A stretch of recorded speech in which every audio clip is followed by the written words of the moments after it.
나이 들수록 가장 무서운 건 병이 아닙니다. 사람입니다. 오랜 시간 정을 쌓아온 사람이 어느 날 돌변하고, 믿었던 사람이 배신하고, 가까운 줄 알았던 사람이 필요할 때 사라지는 경험. 살아온 세월이 길수록 이 상처는 더 깊고 더 오래 갑니다. 그런데 오늘 제가 드릴 이야기는 그 상처를 예방하는 이야기입니다. 수십 년을 살아온 어른들이 말합니다. 사람을 알고 싶으면 딱 하나만 보면 된다고. 그게 바로 돈입니다. 돈 앞에서 사람은 숨길 수가 없습니다. 평소에 아무리 점잖고, 아무리 따뜻하고, 아무리 의리 있는 척해도 돈이 끼어드는 순간 그 사람의 진짜 속이 드러납니다. 오늘 이 이야기를 끝까지 들으시면 여러분 곁에 두어야 할 사람과 조용히 멀리해야 할 사람이 선명하게 보이게 될 것입니다. 첫 번째 이야기입니다. 밥값 계산서가 올라오는 순간 화장실로 사라지는 사람입니다. 다들 한 번쯤 경험해 보셨을 겁니다. 오랜만에 모인 자리, 밥도 먹고 술도 한잔하며 이야기꽃을 피웁니다. 그런데 이상하게도 어느 한 사람은 계산서가 나오는 타이밍에 귀신같이 자리를 비웁니다. 처음엔 우연이라 생각합니다. 두 번째엔 배탈이 났나 싶습니다. 세 번째가 되면 알게 됩니다. 이 사람은 의도적으로 피하고 있구나. 이런 사람을 심리학에서는 무임승차형 인간이라고 부릅니다. 이들은 관계에서 받는 것은 당연하게 여기고 주는 것은 손해라고 느끼는 구조를 가지고 있습니다. 문제는 이것이 돈 문제에만 국한되지 않는다는 것입니다. 어려운 일이 생겼을 때도, 도움이 필요한 순간에도 이 사람들은 똑같이 사라집니다. 탈무드에 이런 말이 있습니다. 지갑을 절대 열지 않는 사람은 마음도 절대 열지 않는다. 유대인들은 수천 년의 역사 속에서 사람을 판단하는 기준을 명확히 세워왔는데, 그 기준 중 하나가 바로 돈을 대하는 태도였습니다. 단순히 인색하다는 이야기가 아닙니다. 함께하는 자리에서 당연히 나눠야 할 것을 회피하는 사람은 관계에서도 당연히 져야 할 책임을 회피한다는 뜻입니다. 반면에 진짜 어른, 진정한 귀인은 어떻게 행동할까요? 자리가 끝날 때쯤 아무 말 없이 먼저 일어나 계산을 마치고 옵니다.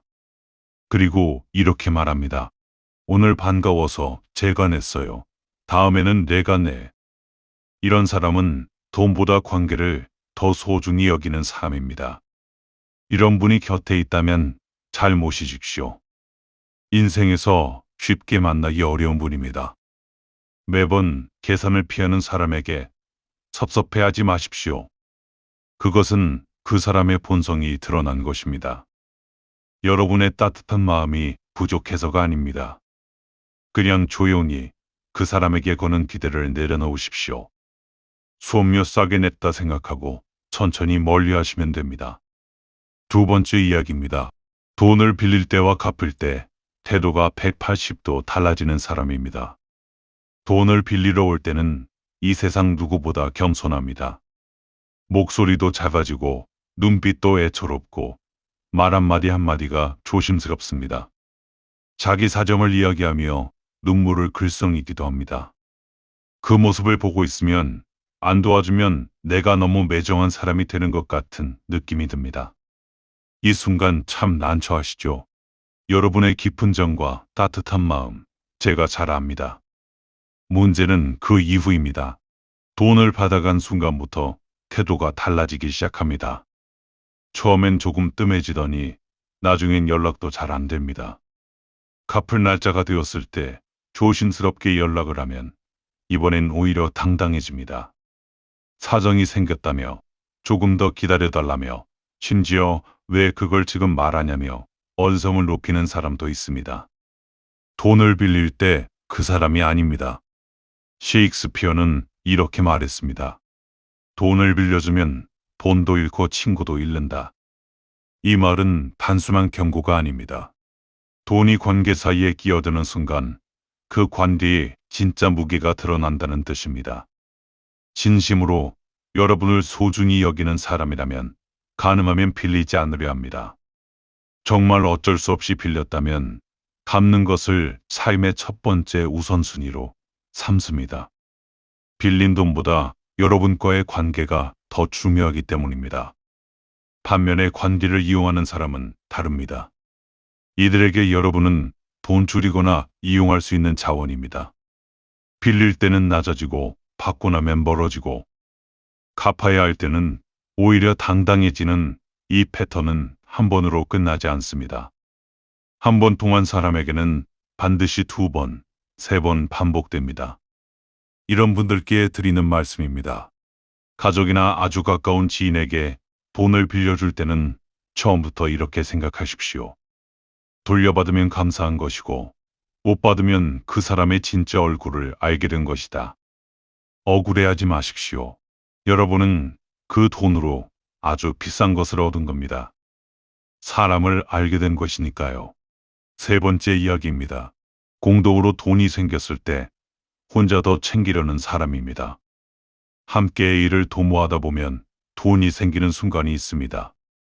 공동으로 투자를 했거나 함께 장사를 했거나 어떤 이익을 함께 나눠야 하는 상황이 생깁니다. 이때가 바로 그 사람의 진짜 됨됨이가 드러나는 순간입니다. 명목은 여러 가지입니다. 내가 더 많이 일했다. 내가 더 많은 위험을 감수했다. 처음 설명과 상황이 달라졌다. 그럴싸한 이유를 만들어내며 자신이 더 많이 가져가는 것을 당연하게 포장합니다. 처음에 약속한 것과 다를 때 이의를 제기하면 오히려 작은 것에 집착한다거나 의심이 너무 많다는 말을 듣기도 합니다. 조선시대에 이런 이야기가 전해져 내려옵니다. 두 친구가 길을 가다 돈 꾸러미를 발견했습니다. 한 친구가 말했습니다. 우리가 같이 발견했으니 반반 나눠야 하지 않겠나? 그러자 다른 친구가 말했습니다. 내가 먼저 봤으니 내가 더 많이 가져가야 한다고. 하지만 잠시 후 돈의 임자가 나타나 두 사람을 도둑으로 몰았을 때 그 친구는 말했습니다. 우리가 같이 발견한 것이니 죄도 같이 져야 하지 않겠나. 이익 앞에서는 혼자 더 챙기고 손해 앞에서는 같이 나누자고 하는 사람. 이런 사람이 세상에 생각보다 많습니다. 진짜 어른은 이익 앞에서 오히려 양보합니다. 함께한 일이 잘 됐을 때 내가 조금 덜 가져가도 우리 관계가 더 오래 간다는 것을 알기 때문입니다. 그리고 그 신뢰가 결국 더 큰 것을 만들어낸다는 것을 경험으로 알고 있습니다. 공동의 이익을 나눌 때 계산기를 먼저 꺼내드는 사람, 자신에게 유리한 해석을 먼저 내놓는 사람. 그 사람과는 앞으로의 도모는 없다고 생각하십시오. 이미 그 사람의 됨됨이는 확인된 것입니다. 네 번째 이야기입니다. 내가 어려울 때는 모른 척하다가 내가 잘 될 때만 나타나는 사람입니다. 살다 보면 누구에게나 힘든 시절이 옵니다. 사업이 기울거나 건강이 나빠지거나 가정에 어려움이 생기는 시절. 이 시기에 주변을 한번 잘 보십시오. 슬그머니 사라지는 사람들이 보일 것입니다. 연락이 뜸해지고 만남이 줄어들고 바쁘다는 핑계가 늘어납니다. 이때 남아있는 사람이 진짜입니다. 그런데 신기한 일이 벌어집니다. 어려운 시절을 지나고 다시 일어서기 시작하면 사라졌던 사람들이 하나둘 다시 나타납니다. 오랜만이라며 반갑게 웃고 그동안 어떻게 지냈냐며 안부를 묻습니다. 그 얼굴을 보고 있으면 화가 나시죠? 충분히 그러셔도 됩니다. 그 감정은 자연스러운 것입니다.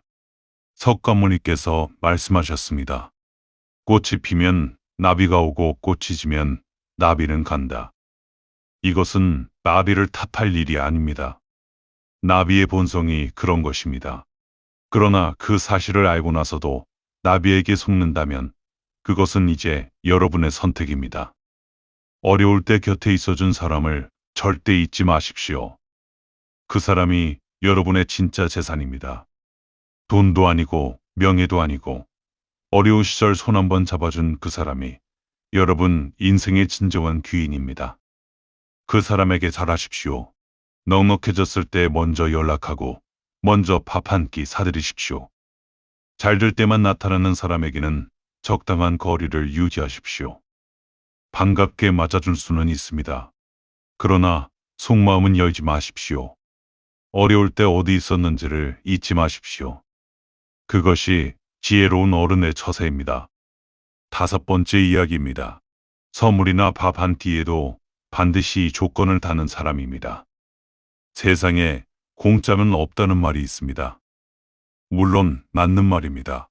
그러나 모든 호의에 반드시 청구서가 따라온다면 그것은 호의가 아니라 거래입니다.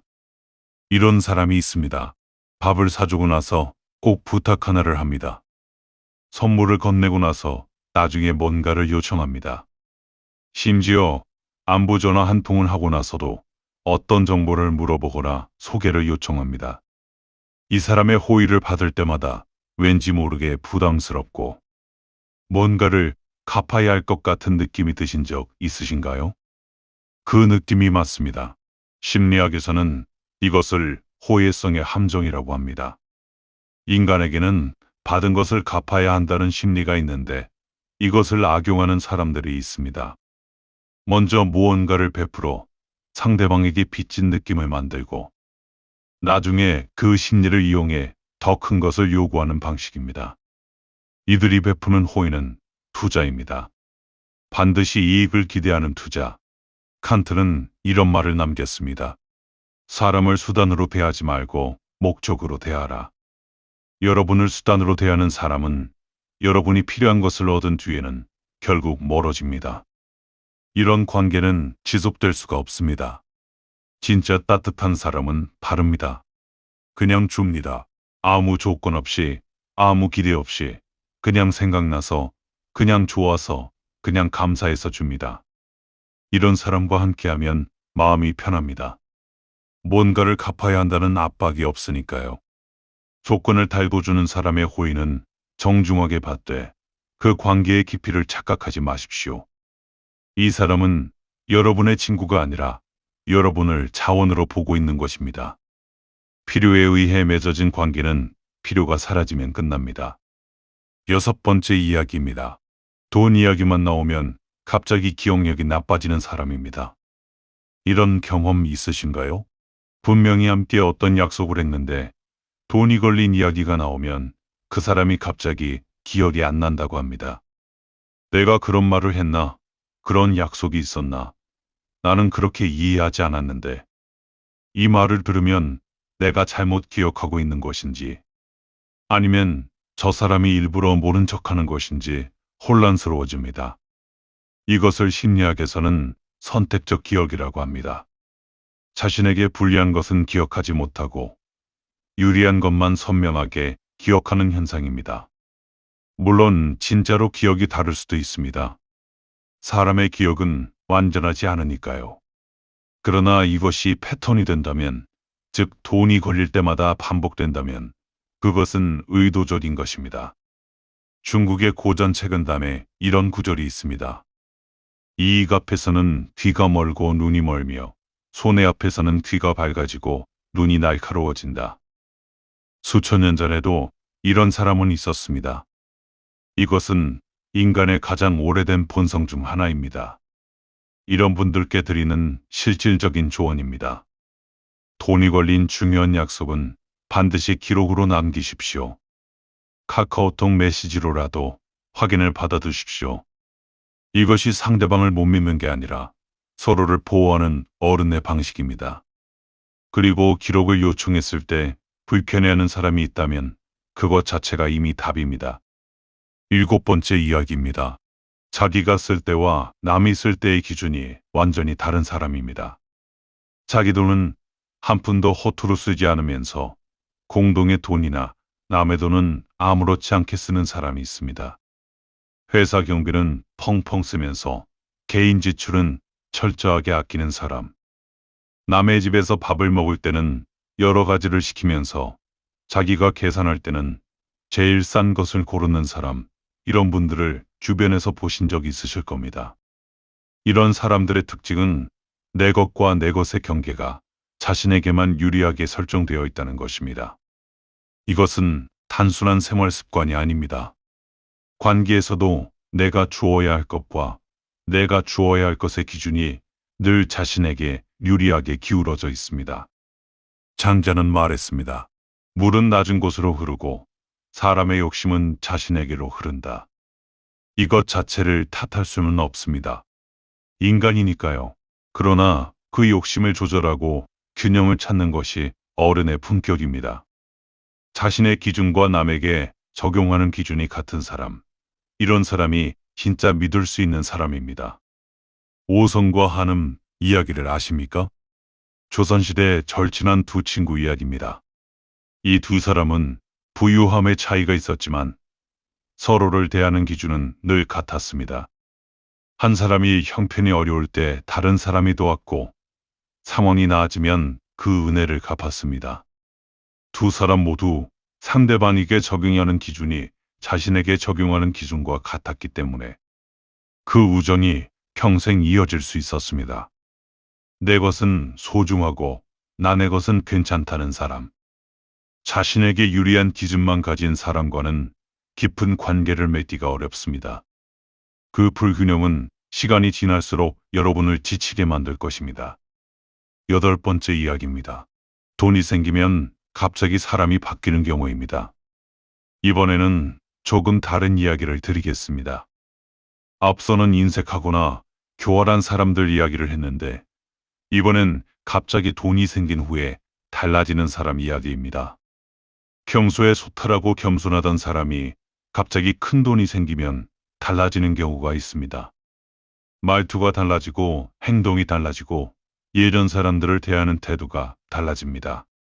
자신도 모르게 예전 친구들이 촌스럽게 느껴지거나 수준이 낮다고 느끼기 시작합니다.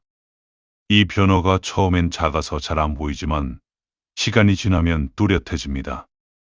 이것은 그 사람이 나쁜 사람이 돼서가 아닐 수도 있습니다. 돈이 그 사람 안에 있던 또 다른 모습을 드러낸 것입니다.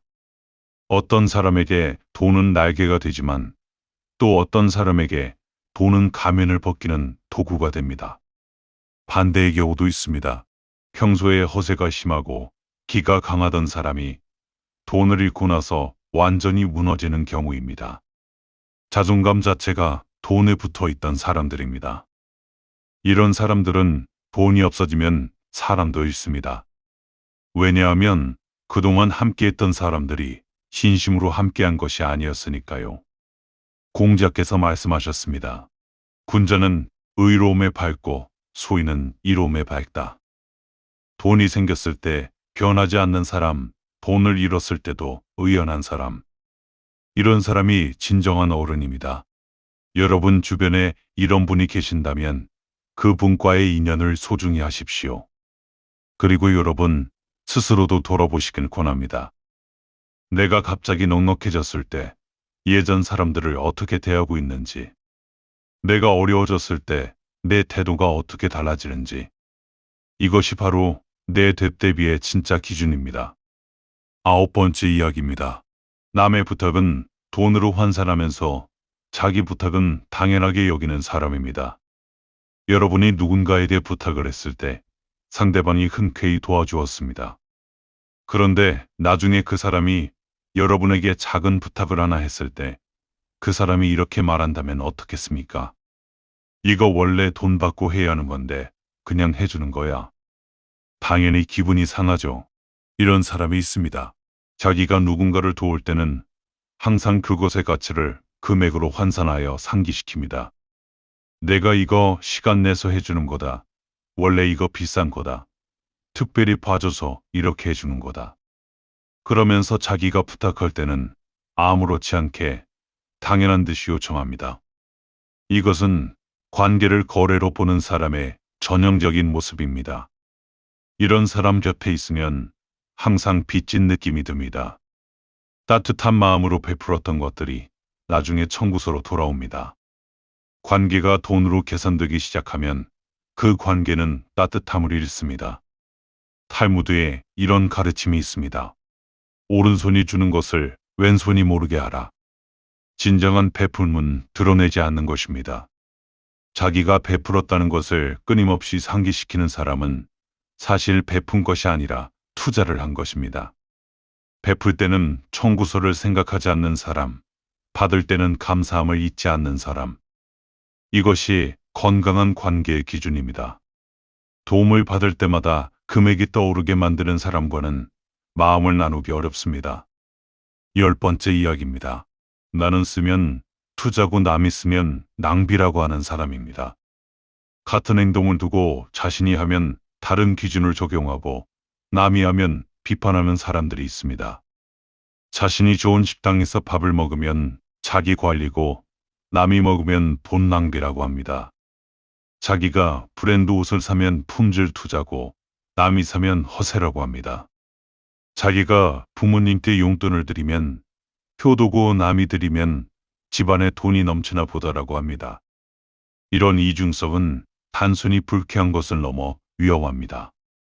왜냐하면 이런 사람과 가까이 있으면 여러분의 모든 행동과 선택이 평가와 비판의 대상이 되기 때문입니다. 여러분이 잘 되면 시기하고, 여러분이 쓰면 낭비라 하고, 여러분이 아끼면 구두쇠라 합니다. 어떤 선택을 해도 만족시킬 수 없는 사람입니다. 소크라테스는 이렇게 말했습니다. 남을 비판하기 전에 나 자신을 먼저 알라. 자신에게는 관대하고 남에게는 엄격한 사람은 자신을 모르는 사람입니다. 이런 사람은 결국 주변에 아무도 남지 않게 됩니다. 왜냐하면 아무도 그 잣대 아래에서 버티기를 원하지 않기 때문입니다. 여러분은 다른 사람의 선택을 존중하십시오. 내 기준이 절대적인 것이 아닙니다. 나와 다른 방식으로 사는 사람을 틀렸다고 하지 마십시오. 이 너그러움이 결국 여러분 곁에 사람을 모이게 합니다. 이제 마무리를 향해 가겠습니다. 지금까지 10가지 이야기를 드렸습니다. 공통점이 보이십니까? 돈 앞에서 사람은 자신의 진짜 모습을 숨기기 어렵습니다. 이색함, 이기심, 이중성, 의존성, 교활함. 이것들은 평소에는 좋은 말과 좋은 표정 뒤에 감춰져 있습니다. 그러나 돈이 뛰어드는 순간 그 가면이 흔들리기 시작합니다. 그렇다면 이 사실을 알게 된 여러분은 어떻게 해야 할까요? 첫째, 사람을 미리 판단하려 하지 마십시오. 이 10가지 이야기는 이런 사람들을 미리 의심하라는 것이 아닙니다. 다만 이런 패턴이 보일 때 그것을 그냥 지나치지 말라는 것입니다. 한두 번은 이해하십시오. 그러나 패턴이 반복된다면 그것은 신호입니다. 둘째, 사람을 잃는 것을 두려워하지 마십시오. 인생의 어느 시점이 되면 사람을 더하는 것보다 속아내는 것이 더 중요해집니다. 여러분의 에너지는 한정되어 있습니다. 그 에너지를 진짜 소중한 사람에게 쓰십시오. 결이 맞지 않는 사람과의 관계를 유지하느라 진짜 귀한 관계를 소홀히 하는 일이 없도록 하십시오. 셋째, 여러분 스스로가 그런 사람이 되지 않도록 하십시오. 오늘 이야기한 10가지 모습 중에서 내 안에도 그런 면이 있지는 않은지 돌아보십시오. 우리는 모두 불완전한 인간입니다. 중요한 것은 그것을 알고 나아지려 하는 것입니다. 탈무드는 마지막으로 이렇게 말합니다. 사람을 보려거든 그 사람의 지갑이 어떻게 열리는지를 보라. 말이 아닙니다. 행동입니다. 주는 것이 아닙니다. 어떻게 주는가입니다. 줄 때 기꺼이 주는 사람, 받을 때 감사히 받는 사람, 나눌 때 공평하게 나누는 사람. 이런 사람이 진짜입니다. 여러분의 남은 인생에 이런 귀한 사람들이 가득하기를 바랍니다. 어려울 때 손을 잡아주는 사람, 잘 될 때 진심으로 기뻐해주는 사람, 돈 앞에서도 달라지지 않는 사람. 그런 사람 한 명이 있다면 그 인생은 충분히 풍요로운 것입니다. 오늘 이 이야기가 여러분 마음속에 작은 씨앗 하나를 심었기를 바랍니다. 사람을 보는 눈, 그리고 그 눈으로 여러분 자신도 돌아보는 용기. 끝까지 들어주셔서 진심으로 감사합니다. 이 이야기가 도움이 되셨다면 구독과 좋아요 부탁드립니다. 그리고 댓글에 선생님의 경험을 남겨주세요. 선생님의 경험이 누군가에게 또 다른 지혜가 됩니다.